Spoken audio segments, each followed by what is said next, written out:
Hi friends, welcome back to మాటే మంత్రం Telugu audio stories. అందరికీ నమస్కారం అండి. ఈరోజు మనం చదువుకోబోతున్న కథ నీ మీద మనసాయరా 35వ భాగం. ఈ కథ కనుక మీకు నచ్చితే తప్పనిసరిగా ఒక లైక్ ఇవ్వండి. అలాగే ఈ కథ పైన మీ అమూల్యమైన అభిప్రాయాన్ని ఓ చిన్న కామెంట్ ద్వారా తెలియచేయండి. మన మాటే మంత్రం ఛానల్ని సబ్స్క్రైబ్ చేసుకోండి. మీకు తెలిసిన వారికి షేర్ చేయండి. ఇక కథలోకి వెళ్దామా? నీ మీద మనసాయరా 35వ భాగం. విరాట్ ఆఫీస్కి వెళ్తూ నైనికతో నైట్ 9 కల్లా వస్తాను, ఇందాకటి కంటే ఇంకా బెటర్గా ఎలా కిస్ చేయాలో థింక్ చెయ్యి అన్నాడు ఆమె బొగ్గ మీద ముద్దు పెడుతూ. ఆ మాటకి నైనిక చెంపల్లో కెంపులు పూశాయి. ఈ పిల్లను వదిలి ఒక్కరోజు ఉండటం కూడా కష్టమే, 10 days ఎలా ఉండాలో అని నిట్టూరుస్తూ కారు స్టార్ట్ చేసి వెళ్ళిపోయాడు. లోపలికి వస్తూ సిగ్గుపడుతూ తనలో తానే ముసిముసిగా నవ్వుకుంటున్న కోడల్ని చూసి, ఏంటో చెప్తే మేం కూడా నవ్వి పెడతాం అంది గీత. నువ్వు నవ్వే విషయం కాదులే అత్త అనుకుంటూ ఫస్ట్ ఏ షాప్కి వెళ్దాం అని మ్యాటర్ని డైవర్ట్ చేయబోయింది. పర్వాలేదు, నా కొడుకు తెలివితేటలు నీకు కొంచెం కొంచెం వస్తున్నాయి, ముందు అసలు విషయం చెప్పు అంది. చెప్పేదైతే చెప్తానుగా, చెప్పలేదంటే చెప్పకూడదు అనే కదా అని. చెప్తే నువ్వు నవ్వటం కాదు, ఫుల్గా పెడతావు అనుకుంది మనసులో. ఏంటి అంత సీక్రెట్? ఏమైనా పిచ్చి వేషాలు వేస్తున్నారా అంది అనుమానంగా చూస్తూ. చిచి, అలాంటిదేమీ లేదత్తా అని గీత చెవిలో జస్ట్ కిస్ అంతే అంది. నిజమేనా? పెళ్ళి అయ్యేదాకా ముహూర్తాలు చూసుకోకుండా టైము పాడు లేకుండా కమిట్ అవ్వకూడదు, అర్థమైందా అంది నైనికని చూస్తూ. నాకు తెలుసు అంది. నీకు తెలుసులే, వాడు ఇలాంటివి పట్టించుకోడు, అందుకే వాడికి చెప్పలేక నీకు చెప్తున్నా అంది. ముహూర్తాలు పట్టించుకోకపోయినా మమ్మీని పట్టించుకుంటాడులే అత్త మీ అబ్బాయి అంది. మాటలు నేర్చావే బాగా అంటూ నైనిక నెత్తి మీద ముద్దుగా ఒకటి వేసింది. అంతా మీ అబ్బాయి పుణ్యమేనమ్మా, నా మాట ఏమైనా వింటాడా ఏంటి?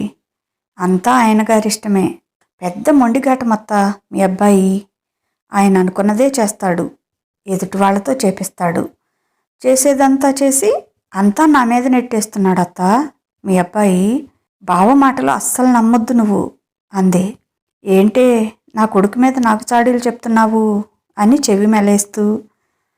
వాడికి అలాంటివి చేతకావు, ఉన్నదేదో మొహాన చెప్తాడు అంతే, నా కొడుకు సంగతి నాకు తెలీదా అంది.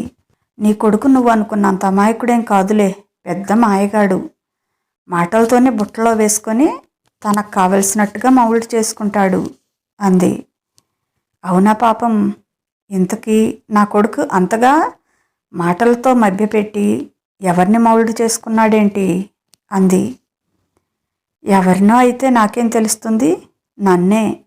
మీ అబ్బాయి మాయమాటల్లో పడి హచ్ కుక్క పిల్లలా ఆయన వెంటనే తిరుగుతున్నాను అంది అమాయకంగా మొహం పెట్టి. అబ్బో, చాలా ఉందే నీ దగ్గర, ఏమో అనుకున్నాను. మొత్తానికి నన్ను మాటల్లో పెట్టి నేను అడిగిన విషయం దాటేసావన్నమాట. అయినా నీకు ఇష్టమైతేనేగా వాడి మాటలు వింటున్నావు, అందరూ చెప్తే వింటావా ఏంటి? సపోజ్ నా మాటే వింటున్నావేమో చూడు, పేరుకు మాత్రం నువ్వే నా బెస్ట్ ఫ్రెండ్ వత్తా అంటావు, నీ సీక్రెట్స్ మాత్రం ఒక్కటి కూడా చెప్పవు. నిజంగా బెస్ట్ ఫ్రెండ్ అయితే చెప్పకుండా ఉంటావా అంది. బెస్ట్ ఫ్రెండ్తో పాటు నా బాయ్ ఫ్రెండ్కి అమ్మవి కూడా కదా నువ్వు, అందుకే కొన్ని చెప్పలేకపోతున్నాను, చాలా వరకు చెప్పేశాలే అంది నైనిక. బావలోంచి బాయ్ ఫ్రెండ్ ఎప్పుడయ్యాడే నీకు నా కొడుకు అంది. ఎప్పుడంటే ఈ మధ్యే, పేరుకి బావా మరదళ్ళమే కానీ బావా నేను అస్సలు క్లోజ్గానే ఉండేవాళ్ళం కాదు కదా, అందుకే మా బావ, అదే మీ అబ్బాయి, ఇన్నాళ్ళు బావా మరదళ్ళ రిలేషన్లో ఉన్నాం కదా, పెళ్ళయ్యే వరకు మనం లవ్ చేసుకుందామా అని అడిగాడు. అది ఎలా ఉంటుందో చూద్దామని నేను కూడా ఓకే చెప్పాను. ప్రస్తుతం ఆ రిలేషన్ ఎంజాయ్ చేస్తున్నాం. మీరేమో నన్ను తీసుకెళ్ళి విజయవాడలో పడేస్తున్నారు, ఆయనేమో హైదరాబాద్లోనే ఆఫీస్లో ల్యాప్టాప్ నొక్కుంటూ ఉంటాడు. ఇంకెక్కడ లవ్? మీ అందరికీ పాపం తగులుతుంది మమ్మల్ని విడదీస్తున్నందుకు అంది. సరే, ఆ మాటేదో ఇప్పుడు మీ అమ్మ వస్తుందిగా, మీ అమ్మకు చెప్పు. నాకు చెప్తే ఏం ప్రయోజనం? వాళ్ళ అమ్మాయిని వాళ్ళు తీసుకెళ్లకుండా నేను ఆపలేను కదా అంది గీత. అమ్మో అత్త, కొంపతీసి మా అమ్మతో అనేవు. షాపింగ్ లేదు ఏం లేదు, ఈరోజే తీసుకువెళ్తానంటుంది అంది భయంగా నైనిక. ఏమీ అనదులే, మీ లవ్ అర్థం చేసుకొని నిన్నిక్కడే ఉంచిపోతుంది. నీ ఇష్టం, చెప్పుకుంటావో మానుకుంటావో. మీ అమ్మ కూతుర్లే చూసుకోండమ్మా, నన్ను మాత్రం ఈ విషయంలోకి లాగొద్దు అంది. నేను కూడా అడగనులే అత్త, ఊరికే అంటున్నాను. అమ్మ వాళ్ళతో కూడా ఈ కొద్ది రోజులేగా ఉండేది. పెళ్ళైతే ఇంకా ఇక్కడికే వస్తాను కదా. ఈ కొన్ని రోజులు నన్ను దగ్గరగా ఉంచుకోవాలని అమ్మకి నాన్నకి కూడా ఉంటుందిగా. అందుకే ఏమీ అనలేకపోతున్నాను. నాకే ఏమీ అర్థం కావటం లేదు. మా ఇంటికి వెళ్ళాలని ఉంది, బావ దగ్గరే ఉండిపోవాలని ఉంది. వెళ్ళాలంటే బాధగా ఉంది, వెళ్లకుండా ఉండాలన్నా అమ్మా నాన్న గుర్తుకొచ్చి అది కూడా బాధగానే ఉంది. ఏం చెయ్యను అంది దిగాలుగా మొహం పెట్టి. ఏమీ పర్వాలేదులేవే, కొన్ని రోజులు దూరంగా ఉంటే ప్రేమ ఇంకా ఎక్కువ అవుతుంది, కానీ తగ్గిపోదు. అంతా ఎంత 10 రోజులు తిరిగి వచ్చేటప్పటికి మేమంతా పెళ్లి కోసం మీ ఇంటికి వస్తాం. నిన్ను పెళ్లి చేసుకొని నా కొడుకు నిన్ను మా ఇంటికి తీసుకొని వస్తాడు. ఇక జీవితాంతం నీ బావతోనే ఉంటావుగా. ఇది అందరి ఆడపిల్లలకి ఉండే పరీక్ష. అటు అమ్మా నాన్నని వదిలిపెట్టలేరు, ఇటు భర్త అంతకంటే ముఖ్యం, అతన్ని వదిలిపెట్టలేరు. పుట్టింటికి అత్తింటికి మధ్య ఆడపిల్ల నలిగిపోతుంది.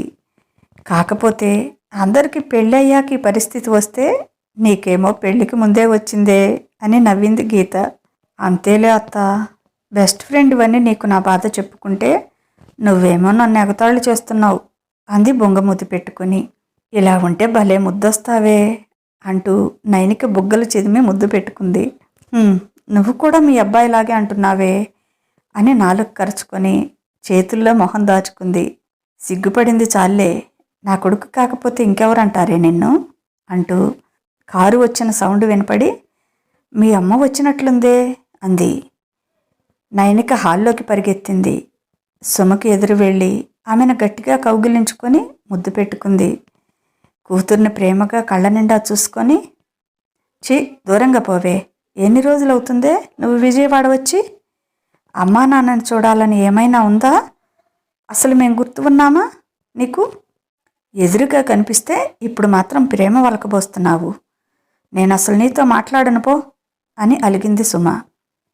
రోజు వీడియో కాల్ చేస్తూనే ఉన్నానుగా, ఇప్పుడు నీతో పాటు వచ్చేస్తున్నానుగా, ఇంకా పెళ్ళిదాకా మీతోనే ఉంటానుగా, నా స్వీట్ మమ్మీవి కదా అని బతిమాలుతుంది నైనిక.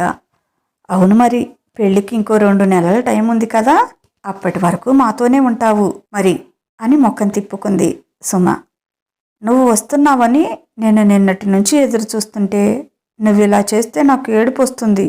ప్లీజ్ మమ్మీ మాట్లాడు, ప్లీజ్ ప్లీజ్ అని తల్లిని బతిమాలుతుంది నైనిక. సరే అయితే షాపింగ్ విజయవాడలో చేసుకోవచ్చు, రేపే తీసుకువచ్చేయమన్నాడు మీ నాన్న, వెళ్దామా మరి అంది వస్తున్న నవ్వును బిగబట్టుకుంటూ. టికెట్స్ చేయమని చెప్తున్నాను మీ నాన్నకి అంది. ఆ మాటకి నెత్తిన పిడుగు పడ్డట్టు ఫీల్ అయింది నైనిక. తనేమో ఇంకో 2 రోజులు షాపింగ్ ఎక్స్టెన్షన్ చేయాలి అనుకుంటే మమ్మీ అది స్కిప్ చేసి రేపే తీసుకువెళ్ళిపోతాను అంటుంది అని నిలువు గుడ్లు వేసుకొని చూస్తుంది. ఏంటి చెప్పు, మీ నాన్నకి చెప్పనా టికెట్స్ చేయమని అంది. నిలువుగా అడ్డంగా రౌండ్గా ఎలా పడితే అలా తిప్పింది తలని. అది చూసి నవ్వు ఆపుకోలేక పక్కున నవ్వారు సుమ, గీత. తల్లి తనని ఆట పట్టిస్తుందని అప్పటికి అర్థమైంది నైనికకి. ఏంటి మమ్మీ నువ్వు కూడా మరీను అంటూ తల్లి ఒడిలో చేరిపోయింది. ప్రేమగా కూతురి తల నిమురుతూ ఆమె నుదుటిపై ముద్దు పెట్టి, ఎంత మీ బావ అంటే ఇష్టమైతే మాత్రం అమ్మా నాన్న గుర్తుకు రావటం లేదంటే నీకప్పుడే అంది. మమ్మీ అంది గారాబంగా. ఎదురుగా ఉన్న మేమే గుర్తుకు రావటం లేదు దానికి, ఎక్కడో ఉన్న మీరేం గుర్తుకొస్తారులే అంది గీత. మీరు ఇలా మాట్లాడితే మీ ఇద్దరితో నేను అస్సలు పలకను అంటూ అలిగి తల్లి పొట్టలో మొహం పెట్టుకొని పడుకుంది. సుమకి బ్రేక్ఫాస్ట్ పెట్టి షాపింగ్కి బయలుదేరారు ముగ్గురు. తన ఫ్రెండ్స్ని కూడా రమ్మంది నైనిక. వాళ్ళకి ఆ రోజు ఆఫీస్ ఉండటంతో రాలేమన్నారు. గీత ఫ్రెండ్స్ కూడా ఇద్దరు వచ్చారు. ఫస్ట్ జ్యువెలరీ షాప్కి వెళ్ళారు. ఇక్కడేం కొనాలి, ఇప్పటికే చాలా ఉన్నాయిగా, అవే వేసుకోవటం లేదు అంది నైనిక. ఎన్ని ఉన్నా పెళ్ళికి అవెలా వేసుకుంటావు, కొత్తగా తీసుకుందాంలే అంది సుమ. డబ్బుకి కొదవేముంది, 4-5 షాపులు తిరిగి 3 సెట్లు సెలెక్ట్ చేసుకున్నారు. తాళిబొట్టు, నల్లపూసల చైన్ మాత్రం నైనిక తర్వాత తీసుకుందాం అని చెప్పింది. ఎందుకు, ఎలాగూ వచ్చాం కదా, పనైపోతుందిగా, అసలు ముఖ్యమైనవే అవి కదా అంది గీత. బావతో వచ్చి తీసుకుంటాను అని చెప్పింది చిన్నగా. బావతో వచ్చి తీసుకుంటాను అవి అని చెప్పింది చిన్నగా. వస్తానన్నాడా మరి వాడు అంది గీత. ఏదో ఒకటి చెప్పి నేను తీసుకొచ్చుకుంటానులే అంది నైనిక. పర్లేదు, నా కూతురు కూడా కొంచెం అప్డేట్ అయింది అని నవ్వింది సుమ. కొంచెం కాదు, చాలానే అంది నైనికని అదో రకంగా చూస్తూ గీత. అత్త ప్లీజ్, అమ్మకేం చెప్పొద్దు అన్నట్టు కళ్ళతోనే బతిమాలింది గీతని. రిసెప్షన్కి కూడా ఇంకొక సెట్ కావాలి అంది సుమ. రేపు చూద్దాం, ఇప్పటికే చాలా టైం అయిందిగా అంది నైనిక. అప్పటికే రాత్రి 9 అయ్యింది. కానీ ఇంటికి వెళ్ళేటప్పటికి ఎంత లేదన్నా 10 దాటుతుంది. బావ వచ్చేస్తాడేమో అనుకుంటూ. అత్త, రేపు మాయా వదిన వస్తానంది అని చెప్పింది నైనిక. మాయ ఎవరు అంది సుమ. విరాట్ వాళ్ళ ఫ్రెండ్ వైఫ్, బెంగళూరులో ఉంటారు అని చెప్పింది గీత. ఫ్రెండ్స్ అయితే మరి వదిన అంటే బంధువులను పిలిచినట్టు? నీకు చెప్పానుగా మమ్మీ, బావ ఫ్రెండ్ కార్తీక్ గారు, ఆయన ఫుట్బాల్ టీంలో ప్లేయర్, అతని వైఫ్ మాయ. కార్తీక్ గారు నన్ను అన్నయ్య అని పిలవమన్నారు. అప్పుడు మాయ వదిన అవుతుంది కదా. బావ కూడా మాయని సిస్టర్లాగే ఫీల్ అవుతాడు. తనేమో నన్ను చిట్టి మరదలా అంటుంది. అప్పుడు నాకు తను వదినే కదా, అలానే పిలవమంది తను. మమ్మీ, తను డాక్టర్, ఎంత బాగుంటుందని. రేపు వస్తుంది, నువ్వే చూస్తావుగా. 4 రోజుల్లో నేను విజయవాడ వెళ్ళిపోతున్నాను. రేపటి నుంచి షాపింగ్ చేయాలి, రమ్మని చెప్పాను. తను రేపు వస్తానని చెప్పి ఫోన్ చేసింది ఇందాకనే అని చెప్పింది నైనిక. పర్వాలేదు, నా కూతురు కూడా బయటికి వెళ్ళి అందరితో పరిచయాలు పెంచుకుంటుందన్నమాట అంది సుమ. అందరితో ఏం కాదు, మొన్న బావ వాళ్ళ ఇంటికి తీసుకువెళ్ళాడు నన్ను. నాకు మాయా వదిన చాలా చాలా నచ్చింది. అలాగే కార్తీక్ అన్నయ్య కూడా. మన ఇంట్లో వాళ్ళే అన్న ఫీలింగ్ వచ్చింది వాళ్ళతో మాట్లాడుతుంటే అని చెప్పింది నైనిక. అంతలో ఇల్లు వచ్చింది. దిగి లోపలికి వెళ్ళారు. జయంత్ హాల్లోనే కూర్చొని ఉన్నాడు. విరాట్ ఇంకా ఇంటికి రాలేదు. కొంచెం లేట్ అవుతుందని చెప్పాడు ఆయన. అవునా, అయితే బావ ఈరోజు కూడా లేటేనా, రాత్రిలానే వస్తాడా అనుకుంటే నీరసం వచ్చింది నైనికకి. అంతలోనే వచ్చాడు విరాట్. సుమ భుజాల చుట్టూ చేయి వేసి, హాయ్ అత్త, ఏంటి విశేషాలు అన్నాడు. ఏంట్రా కన్నా మరీ బిజీ అయిపోతున్నావు, కనీసం ఫోన్ కూడా చేయటం లేదు. పెళ్ళంటే అందరూ ఒళ్ళు చేస్తారు, నువ్వేంటి కన్నా సన్నబడ్డావు, కొంచెం కలర్ కూడా తగ్గావు అంది.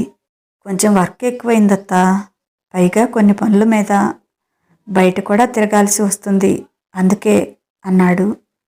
అంతేనా, మా తింగరదాన్ని చేసుకోవటం ఇష్టం లేక ఇలా అయిపోతున్నావా అంది. కోపంగా చూసింది నైనిక తల్లి వంక. ఏం చేస్తామత్తా, ఒప్పుకున్నాక తప్పుతుందా, కాదంటే మళ్ళీ మీ అందరూ బాధపడతారు. అందుకే ఏం చేస్తాను, మరి ఈ జన్మకింతే, ఈ తింగరిదానితో ఎలా వేగాలో ఏమో లైఫ్ లాంగ్ అన్నాడు బాధగా. తల్లి వంక విరాట్ వంక మార్చేసేట్టు చూస్తుంది నైనిక. మొహమంతా ఎర్రగా అయిపోయింది. మా అమ్మాయి బంగారం, మీరేమీ అంత కష్టపడే పని లేదు. ఎవరైనా సరే కళ్ళకద్దుకొని చేసుకుంటారు మా బంగారు తల్లిని. నీకంటే చాలా గొప్పవాడిని అంటున్న గీత మాట పూర్తి కాకముందే, అత్తా ప్లీజ్, నవ్వులాటకైనా ఆ మాట అనొద్దు అంటుంటే నైనిక కళ్ళలోంచి నీళ్లు జలజలా రాలాయి. జయంత్ నైనికని తన పక్కన కూర్చోబెట్టుకొని కన్నీళ్లు తుడిచి, ఏంట్రా బంగారు తల్లి, ఇది తప్పు కదూ. అమ్మా బావ నిన్నెప్పుడూ ఇలాగే ఆట పట్టిస్తుంటారు, ఆ మాత్రానికి ఇలా ఏడుస్తారా ఊరుకో పిచ్చి తల్లి అంటూ ఓదార్చాడు.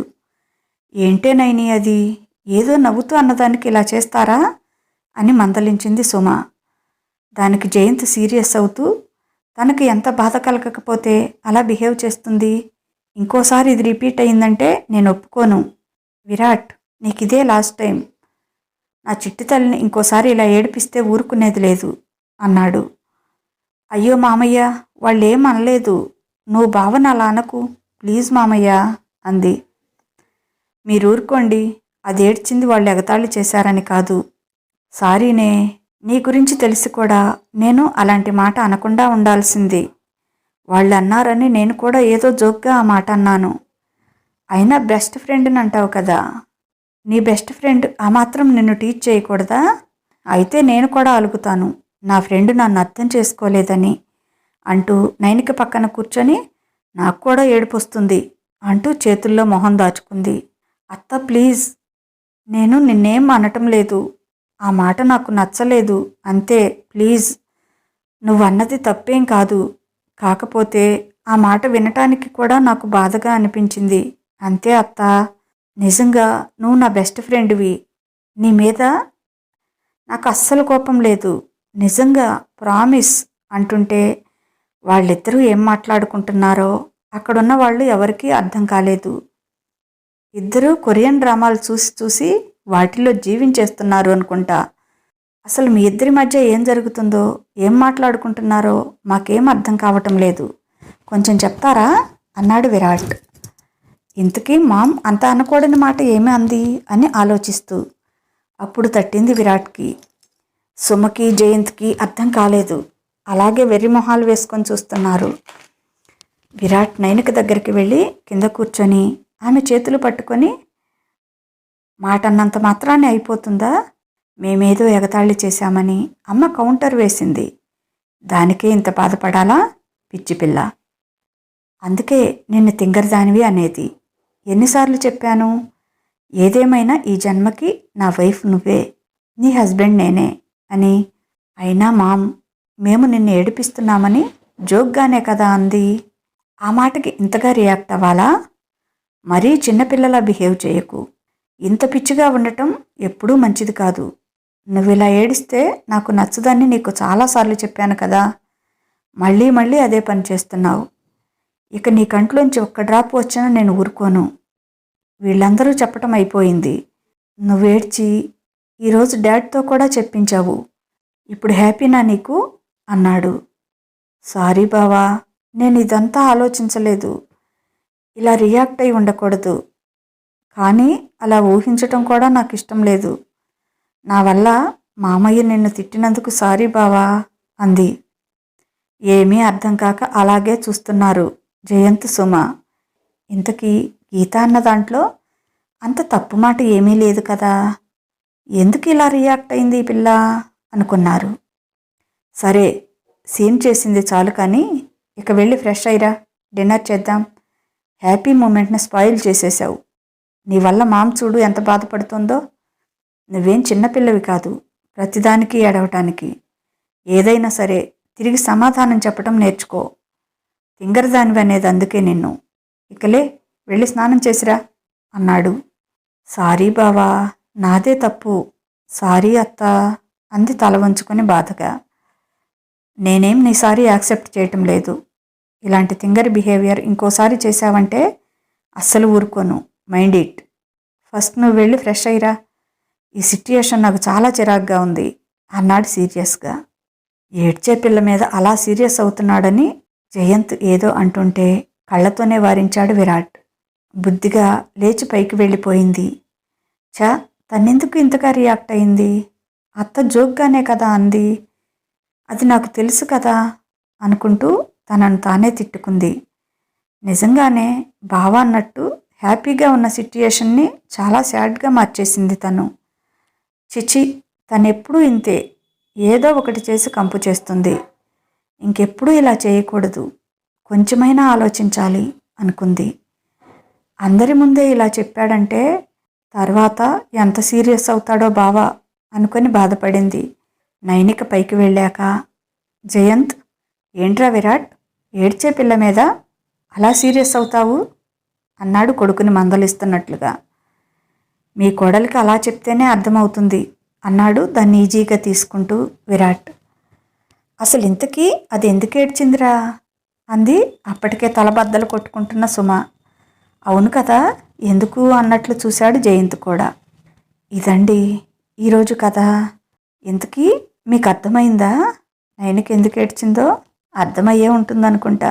ఎందుకు ఏడ్చిందో మీకు అర్థమైతే అది మీ కామెంట్లో సెండ్ చేయండి.